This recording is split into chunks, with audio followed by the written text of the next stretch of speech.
I think we're about halfway through, probably, with this series. So, hopefully you've enjoyed it as much as I have. I have really, really enjoyed looking into the life of David in a deeper way than I've ever done before. And it's just like this endless well of goodness that has been coming out of it for me.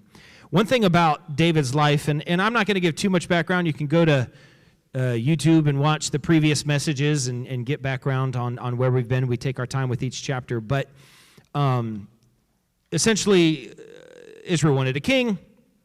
God said Saul. Saul was the king. He was a failure. Saul is now dead.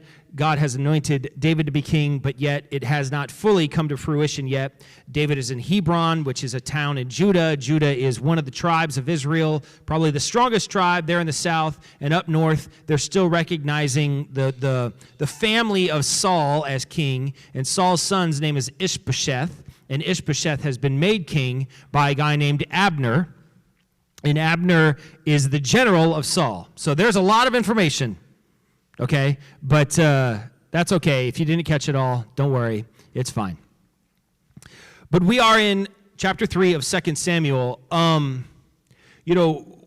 of my commentaries that I've been really enjoying reading along with this is by a guy named Walter Brueggemann. And Walter Brueggemann says about 1 and 2 Samuel, he said, this is certainly unlaundered history. He calls it unlaundered history. There's this quote. A lot of people attribute it to Winston Churchill, but I did some research. People have been saying this sort of thing for a long time. No one really knows who said it first. But the idea is that the winners, the victors, are the ones that write the history, right? That's kind of how it goes. So we say, well, we start reading history books. Well, the guys that won are the ones that ended up writing the books that we all read. So, you wonder, right? Was everything as black and white as the history makes it sound, or are things a little bit more complicated than that? Well, 1 and 2 Samuel, the whole Bible, really. Hey guys, we're done bidding back there. Come take a seat. All right? No. It's not time to bid. That's not fair. Ricky, I'm looking at you. I'll tell you what, these guys. I'll tell you what. I know, but I can't control my dad. I can, he's going to do what he wants. All right. So this is unlaundered history. This is we don't really know who wrote 1 and 2 Samuel. My guess, if I had to put a guess on, I would say Nathan is the one that wrote it, but it doesn't really matter. Either way, it does not really, it doesn't try to cover up David's mistakes. As great as David was, in this story today, we're going to get multiple things about David that are good and bad. And the idea is not, well, I'm going to live my life like David, or he's this perfect example. The idea is that God used David, right? And David did some good things and some bad things, and we can learn from it. So let's jump right in. Verse 1 could be part of chapter 2. Some people look at verse 1 of chapter 3 as the end of chapter 2, but we're going to read it as the beginning. It says, the fighting between the house of Saul, because Saul is dead, so it's the house of Saul, and the house of David went on a long time, it says. David lived in Hebron for about 7 years. So the fighting between them went on for a long time, and David grew stronger and stronger, and the house of Saul weaker and weaker. Right? So for year after year, it's easy to read it because it's just a couple verses for us, but for them, we're talking about year after year after year of fighting between these two factions. And it says, throughout the time that it happened, the house of David grew stronger and stronger, and the house of Saul grew weaker and weaker. And this is kind of where we enter into the story. And then there's this interesting side note. And it says, and the sons were born to David in Hebron. So we're going to get a little kind of like information about some people, and I'm going to butcher the pronunciations of the names, but that's fine because you don't know how to say it either. And his firstborn was Amnon by Ahinoam the Jezreelite. Okay, so David and Ahinoam had Amnon. And the second was Chileab by Abigail, the wife of Nabal the Carmelite. So Ahinoam and Abigail, two different kids. And the third was Absalom, the son of Maacah, daughter of Talmai, king of Geshur. So we had another woman here. And the fourth was Adonijah, the son of Haggith. The fifth was Shephathai, whatever, son of Abital. And the sixth was Ithream, the son of Elga, the wife of David. These were born to David in Hebron. We've got multiple wives here and multiple children. So why is this here? I believe that it's here because of Deuteronomy chapter 17, because I think this is unlaundered history. When God delivers the Israelites out of Egypt and sets them toward the promised land, he gives them a lot of laws that are supposed to govern them moving forward. And he says, I want to be your God, I want to be your king. But there's this provision because he knows that Israel is going to want a king. And we've talked a lot about this, but in Deuteronomy chapter 17, verses 14 through 17, it says something really interesting. Deuteronomy chapter 17, meanwhile, we're hundreds of years before Israel ever had a king. He says, when you come to the land, you're not even there yet, but when you come to the land that your Lord God is giving you, and you possess it, and you dwell in it, and then when you've done that, when you say, I will set a king over me, like all the nations that are around me. This is God telling them that this is going to happen. You will surely set a king over you, whom the Lord your God chooses. One from among your brethren you shall set as king over you. You may not set a foreigner over you who is not your brother. You're going to want a king, and I'm going to grant it to you, but you're going to put who I tell you to put, right? And he's got to be an Israelite, okay? But he shall not, now here are some commands to the king. He shall not multiply horses for himself, nor cause the people to return to Egypt to multiply horses, for the Lord has said to you, you shall not return that way again. So don't let him look to Egypt as some sort of friendly nation that he can acquire wealth from by sending people there. He's not supposed to do that. Neither shall he multiply wives for himself, lest his heart turn away, nor he greatly multiply silver and gold for himself. And it shall be when he sits on the throne of his kingdom that he shall write for himself a copy of this law in a book, from the one before the priests, the Levites. So not only is the king supposed to know this book, he says, I want you to literally write it down. You find a book, I don't know how this works, a scroll would probably be a better translation, and I want you to write this down. What? What is he supposed to write down? The law, the Torah. Genesis, Exodus, Leviticus, Numbers, and Deuteronomy. I've been reading, me and Erica and the girls have been reading through the first 5 books of the Bible. It takes a while to read them. I don't know how long it would take to write them, right? And he doesn't have a laptop where he could just bust it out, right? He's got like an ink pen, you know what I mean, kind of thing. So, and it shall be with him, and he shall read it all the days of his life, that he will learn to fear the Lord his God and be careful to observe all the words of this law and his statutes, that his heart would not be lifted above his brethren, and that he would not turn aside from the commandment to the right or to the left, that he would prolong his days in the kingdom, he and his children in the midst of Israel. I don't think I need to do a message. I don't think I need to preach a message about how polygamy is not God's best, right? I think we're probably all pretty much on the same page that we think one wife really is a good thing. To have multiple wives at a time is a bad thing, right? We're probably not fighting that battle here. But it is important to realize that David had this law. I don't know if David followed the commandment where he was supposed to write all this down, but this was certainly accessible to him. And he is told, it says, when the king should not gather wives to himself, lest his heart turn away. And what does 2 Samuel chapter 3 begin by telling us? All the wives that David is acquiring for himself. Because see, this is what the king, if you're a king at this time in the Middle East, this is what you do, or really anywhere. You gather as many wives as you can from other kingdoms and other places. It's political affiliations. You have lots of kids, and this is the way that you build your own kingdom. But God says, this is not the way that I want the king of Israel to act, right? So when we read this, it would be easy to read 2 Samuel chapter 3 and say, well, it doesn't really say whether it's right or wrong. Maybe David's right by having all these wives. Well, that's why we want to read the whole scripture and realize it's not right. But the story is letting us know. See, this story, 2 Samuel, 1st, 2 Samuel, assumes that you know the Torah. There's an assumption here that this is not the first thing you've ever read. There's an assumption that not only have you read the Torah, but you've meditated on it, okay? And so that way, when you read this, it should just be popping up, boy, David's making mistakes, right?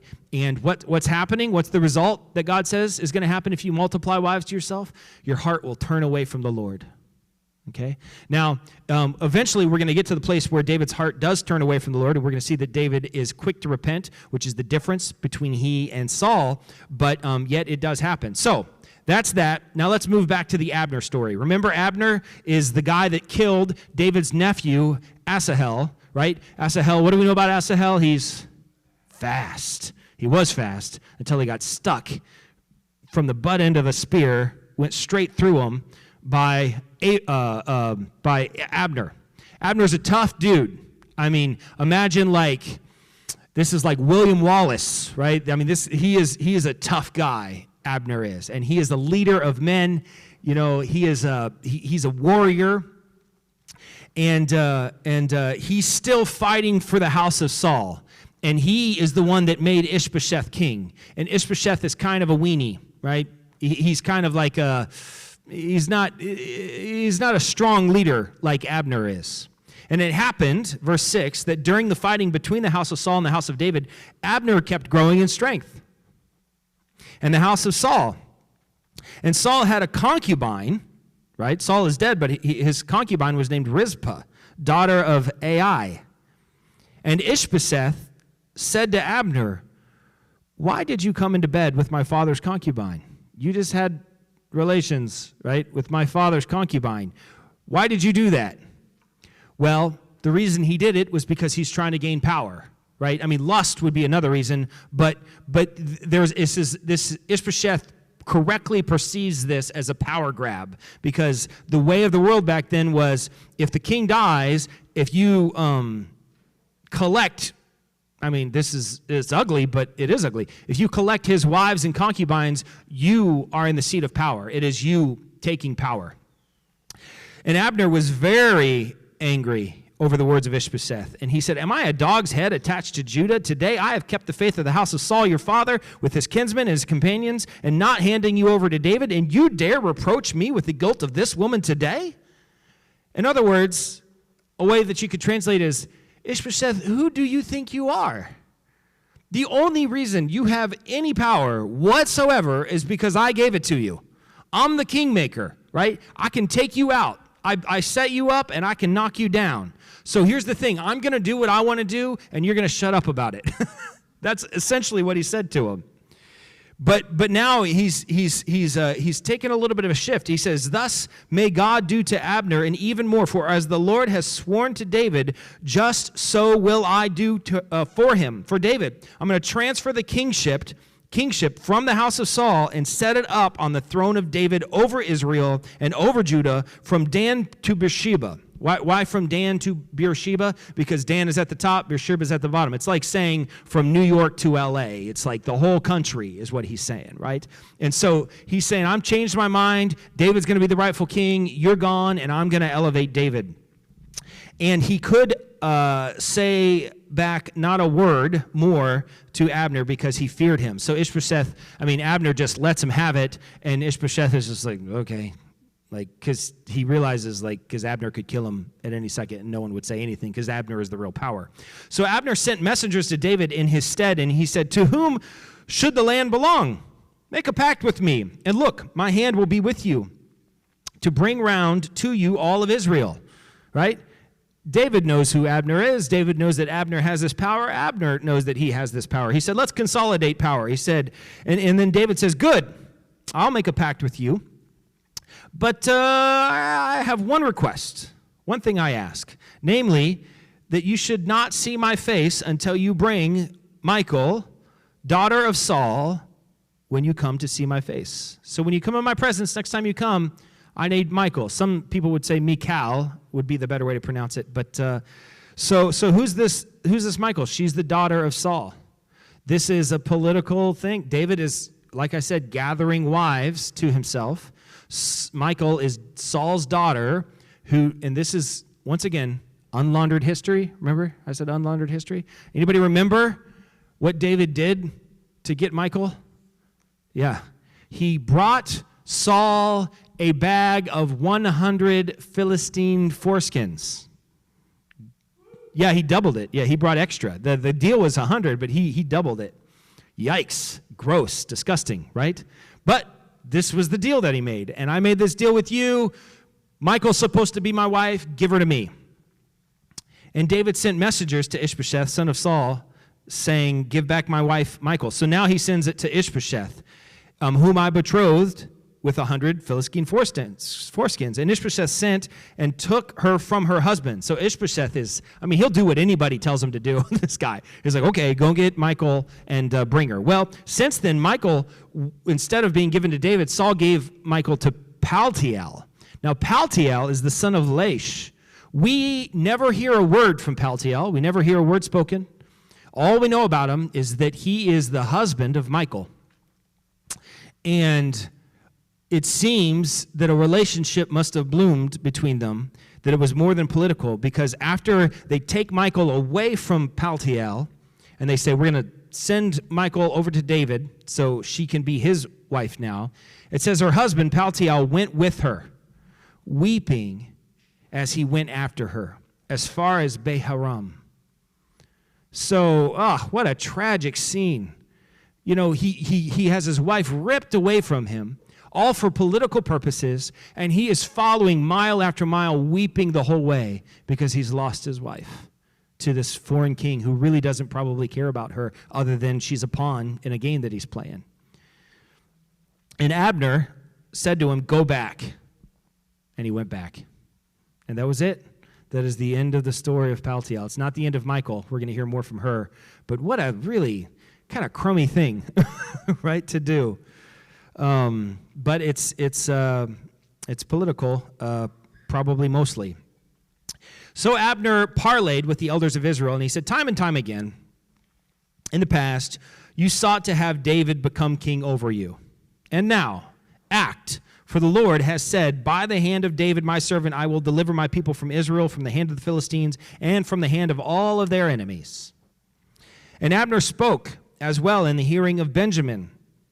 And Abner went as well to speak in David's hearing in Hebron, all that was good in the eyes of Israel and the eyes of Benjamin.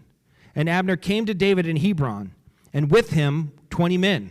So Abner has delivered. He said, I don't want to see your face until I have Michal. He sent Michal. Now they're face to face again. Him and 20 men, Abner, show up. And they're trying to consolidate power and give David the kingship. And David made a feast for Abner and for the men who were with him. So they have a big party, right? And they're going to have a meal. So David is welcoming him. They're having a meal together. This is not just we're hungry, so we have to eat. Having a meal together means something culturally, right? We're having a feast together. There's like a covenant. There's something here. There's like a friendship happening. This is an important thing. And Abner said to David, let me rise and go and gather to my lord, the king of all Israel, that they may make a pact with you and that you will reign over all your heart desires. So after the meal, Abner says, let's do this. Let's make you the king of Israel. So David sends Abner away, and he went in peace. This is important, okay? He went in peace, okay? And look, David's servants and Joab, well, let's talk about Joab for a second. Joab is to David what Abner was to Saul. He is the general of the army. Joab is another tough dude. He's like the dude from Gladiator. You know what I mean? Like you've got, he's another tough guy, right? Well, here's what we know about Joab. Asahel, remember the fast guy who Abner killed? That's his little brother. And he has not forgotten that his brother has been killed by Abner. So Joab, David's servants and Joab had come from a raid, and they had abundant spoil, and they brought it with them. And Abner was not with David in Hebron, for he had sent him off, and he went in peace. Now, this is important, okay? The author of 2 Samuel, whoever he is really trying to get us to understand that David sent off Abner in peace. He went in peace. And Joab and all the force that was with him had come. And they told Joab, saying, Abner, the son of Ner, has come to the king. And he sent him off, and he went in peace. All right? So let's think really quickly about peace. What is peace? We think of peace as the absence of war, right? All we are saying is give peace a chance. Like that's what we think of, right, as peace. Peace, part of it might be the absence of war, but does anybody know? Somebody probably knows this. What's the Hebrew word for peace? Shalom. You might have heard it in a movie or something where there were two Jewish people and they, shalom, and they say, that's what they say to peace, shalom. So biblical peace is not simply the absence of war. Biblical peace implies that something was broken and that it was made whole. Right? They use the word shalom. There's a time where they build a wall because the wall was broken, and they shalomed the wall. What does that mean? Does that mean there was no war on the wall? No, that's not what it means. It means the wall was brought together, that it was broken and that it was brought together. So whatever deal Abner and David had with one another, right, he went in peace. Bury the hatchet. We're going to make peace with one another. Okay, so now David does not look at Abner as an enemy anymore because he went in peace, right? And we're going to see something kind of good that David did here. I know we said a lot of bad things about David, but I think that this is a good thing that he did. You might want to say that it's purely political, and you have the right to interpret the Bible that way, but I think David is a complicated character. I think he has his good days and he has his bad days, and he has some good traits and he's got some really bad traits. So we know that David sent him off in peace. The author is trying to be really clear about this. And Joab came to the king, and he said, what have you done? David, come on. Abner came to you? Why did you send him off? And he just went going away. Like, why did you do that? You know that Abner, the son of Ner, to dupe you has come to learn of your comings and goings and to learn of all that you do. The only reason he came is to mess with you. He just wants to know about you. I don't trust Abner. You shouldn't trust Abner. Abner's no good. And Joab went out from David's presence, and he sent messengers after Abner. So now, he's outside of David's presence. He does not have David's authority or blessing. David's not telling him to do any of this stuff. And they brought him back, Abner, from the cistern of Sirah. And David did not know. Once again, 2 Samuel is saying, David sent him off in peace. David doesn't know that Joab is doing this stuff, right? And Abner came back to Hebron. And Joab drew him aside into the gate to speak deceptively with him. To speak deceptively with him. And he struck him in the belly. How did Asahel die? Struck through the belly. This is revenge. And he died for the blood of Asahel, Joab's brother. So that's what happens. Joab says, I'm not going to let Abner go. He brings Abner back. He sticks him through the belly, just like Abner stuck his little brother through the belly. I have revenge. But also, Joab might be thinking, Abner's a general, I'm a general. We're consolidating this kingdom here. Might be too many cooks in the kitchen, as it were, and maybe if I get rid of Abner, I'll be the guy. He might view Abner as a threat for his position, and it's probably both. It doesn't have to be one thing only. And David, afterward, he heard everything that happened. What's the first thing that David says? I'm innocent. I didn't. Innocent am I in my kingship before the Lord for all time for the blood of Abner, the son of Ner. I had nothing to do with this. And we read, David sent him off in peace. David didn't know that any of this stuff was happening. He said, may the blood guilt come down from the head of Joab and all his father's house. And now David's about ready to say some pretty bad stuff. And may there never lack in the house of Joab a sufferer of discharge from his member. I'll just let you think about that for a second. Running sores on his skin, and a man clutching a woman's spindle. It could be a crutch, but it could be inferring something else. Either way. And one falling by the sword, and one not wanting for bread. So he puts a curse on the house of Joab, saying, as long as the house of Joab lives, there's always going to be somebody who's got all of these issues going on. It's a curse that he's put on them. And Joab and Abishai. So Abishai is the other brother. We got 3 brothers: Joab, Abishai, and Asahel. Asahel's dead. Joab and Abishai, his brother, they had lain in wait for Abner because he had put to death Asahel, their brother, in Gibeon in the battle. And David said to Joab and to all the troops that were with him, tear your garments and gird on sackcloth, which is mourning apparel, and keen for Abner, or mourn for Abner, right? And King David was walking behind the coffin. Did you know that this is the first time in all of our reading that we've read the words King David? This is it. This is the first time we've seen King David. Other times we've seen David, right, who's going to be king. This is it. This is the first time. And King David was walking behind the coffin, and they buried Abner in Hebron. And the king of Israel, King David, raised his voice, and he wept over the grave of Abner, and all the people wept. And the king lamented over Abner, and he sang a song, like the death of the base should Abner have died. Your hands never bound, your feet never placed in fetters. As one falls before scoundrels, you fell. It's ironic that such a strong man would die in such a kind of an underhanded way, he says. And all the people continued to weep over him.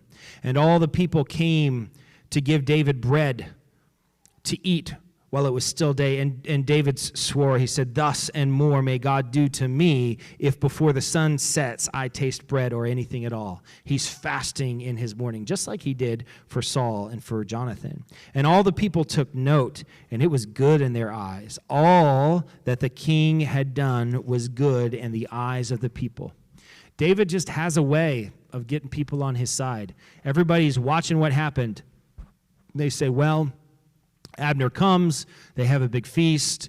They said, let's have an armistice, let's lay down our weapons, and let's all get along. And just when everything was going good, Joab, because he just can't let it go, kills Abner, and now we've got more problems, and David's weeping over this. And they say, look, David's innocent. He's weeping over his enemy.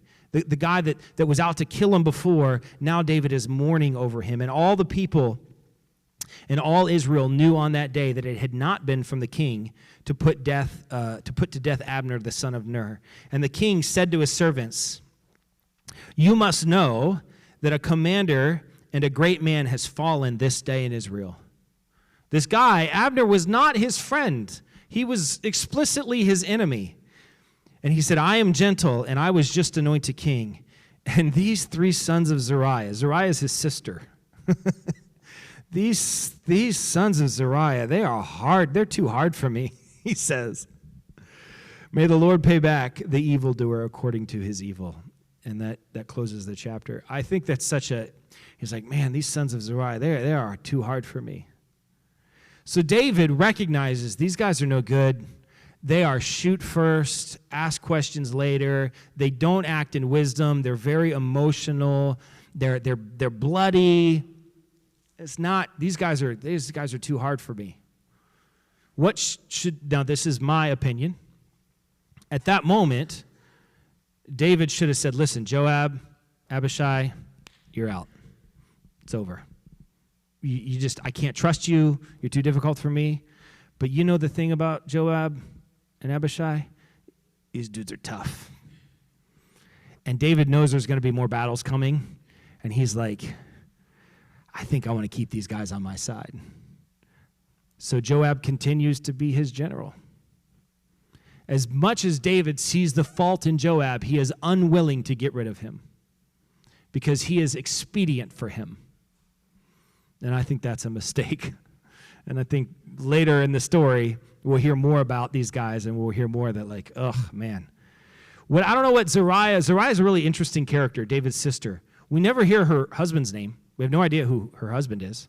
We know that she had 3 sons, and these boys were rowdy. I don't know how she raised these boys, but they were rowdy. They were tough guys. And David is constantly using them to win battles, but also he is plagued by their immaturity.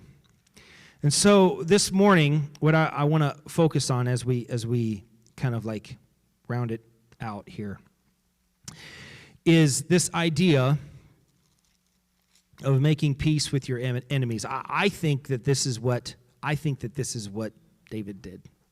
I think David was trying to make peace with his enemies. David is imperfect at it, but there is one coming who is the son of David, Jesus, who is the perfect example of loving your enemies. Proverbs chapter 25, verse 21 and 22 was written by one of David's sons. And Solomon was a really wise man, very wise. And I would assume he watched his dad, and he said something like this: if your enemy is hungry, give him bread to eat, and if he is thirsty, give him water to drink. For so you will heap coals of fire on his head, and the Lord will reward you. Make peace with your enemies, he says. Another time in Scripture, in the commandments to Israel, God tells Israel to love your enemy. To love your neighbor. He says, love your neighbor as yourself. So when Jesus, the son of David, comes on the scene a few hundred years later, after David, when Jesus comes on the scene, in Jewish circles, there is this debate raging. They all know, everyone knows the law, knows that the law says you ought to love your neighbor. But there's a debate about this law that's hotly contested. What do you think the debate is? We all say we're supposed to love our neighbor, but the question is, who is my neighbor? And in the writings of this time, you'll find different opinions about this sort of thing. And what are they trying to do? They're trying to parse it out. Who do I get to hate, and who do I have to love? Like the person that lives next to me? Is that my neighbor? When I was a kid, and I read in the Bible in Sunday school that you're supposed to love your neighbor, I thought, well, we kind of live out in the country, so I guess that kind of sets me free. I don't really have much in the way of neighbors, so I don't have to love that many people.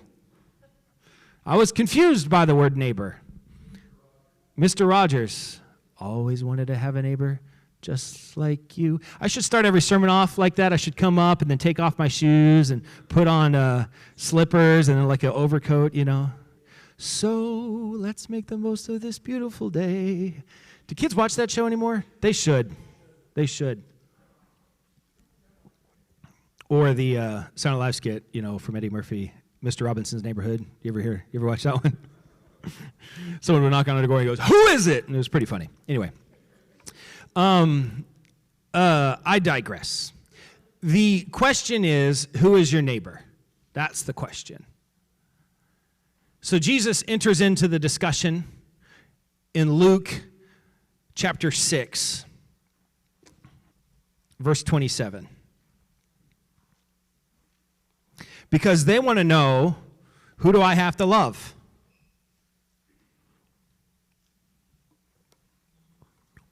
And Jesus says this: I say to you,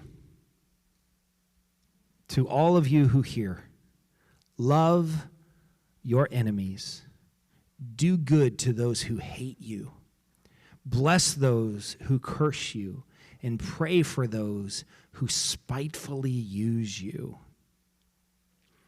To him who strikes you on the one cheek, offer the other also. And from him who takes away your cloak, do not withhold your tunic either. Give to everyone who asks of you. And from him who takes away your goods, do not ask them back. And just as you want men to do to you, that's what you should do for them likewise. But if you love those who love you, what credit is that to you? Even sinners love those that love them. And if you do good to those who do good to you, what credit is that to you? For even sinners do the same. And if you lend to those from whom you hope to receive back, what credit is that to you? For even sinners lend to sinners and receive as much back. But love your enemies. Do good and lend, hoping for nothing in return, and your reward will be great, and you will be the sons of the Most High. For he is kind to the unthankful and the evil. Therefore be merciful, just as your Father also is merciful. This is tough. This is tough stuff. I'm supposed to love my enemies. There's people out there that hate me, and I'm supposed to love them. If someone curses me, I'm supposed to bless them. If somebody is spitefully using me, I'm supposed to pray for them. Have you ever tried to pray for someone who hates you? Oh, it's hard. It's difficult. You know? I think there's a country song about this, isn't there? I think there's a country song about a guy that says that he read in the Bible that you're supposed to pray for your enemies. And so he sings a song to his ex-wife. You know, I pray that I don't know. Katie, do you know the words? I pray that your brakes will go out running down a hill. I pray that you know what I mean? And it's yeah. And so he starts praying. Cody, you're like, I know the song. Yeah, right? Right? So I'm going to pray for my enemies because God said I should pray for my enemies. So I'm praying that their brakes go out running down a hill. And the whole song is silly and long, and it's, well, I think we kind of know that's not exactly what he's talking about here. And here's the thing about Jesus, and Aaron, if you want to come up. Here's the thing about Jesus. First of all, this teaching is revolutionary, and we have grown up in a Christian culture that assumes that we ought to love our enemies, and we do not appreciate how countercultural what Jesus was saying is. To us, we hear love your enemies, okay, yeah, I guess, that makes sense. But Jesus is completely countercultural. And here's the other thing. Anybody can say this sort of thing. Anybody can get up in front of a group of people, and we're going to have people praying here. We got Alan, Aaliyah, Eric will be over here. If you guys want to go in the back, Bob and Carly. Anybody can say, love your enemies. Can stand up in front of a group of people and say, love your enemies. If someone hits you, turn the other cheek. But Jesus came to his own, and his own did not receive him. And not only did they not receive him, but every single person that he came put him to death on a cross. He did nothing wrong. There was no wrong in him whatsoever. Here's the thing. When somebody hates us and they're really mad at us and they got it out for us, if we're being really honest with ourselves, like really honest, like it's hard to do, we might say, yeah, I might have messed up. I might have some part to play in this. Sometimes people just hate you because they hate you, but more often than not, if we're honest with ourselves, oh, yeah, okay, I could have handled this better. But Jesus there is no way he could have handled it better. He was perfection. He was perfect love, personified, and they killed him. And while he's dying, hung up on a cross after he's been beaten, scourged, mocked, brutally beaten so much that he doesn't even look like a human form hardly anymore. He looks up at the people that are doing it currently to him, and he says, Father, forgive them. Jesus put his money where his mouth is. And when we take communion this morning, realize that without the blood of Jesus, I am an enemy to God. without his forgiveness, without his grace on my life, on my own, I'm working against him. And so, Jesus, this bread, your body that was broken for me is not just broken for me, but it's broken because of me. Your blood was not only shed for me, but it was shed because of me. And you receive that forgiveness. Just like David invited Abner for a feast, Jesus is inviting you for a feast, for a meal where you take the bread and the cup and you receive it and you say, peace. What was broken is together because of Jesus. Amen? So let's reflect on that as we take communion together. If you want prayer, please ask for it, and then we'll close.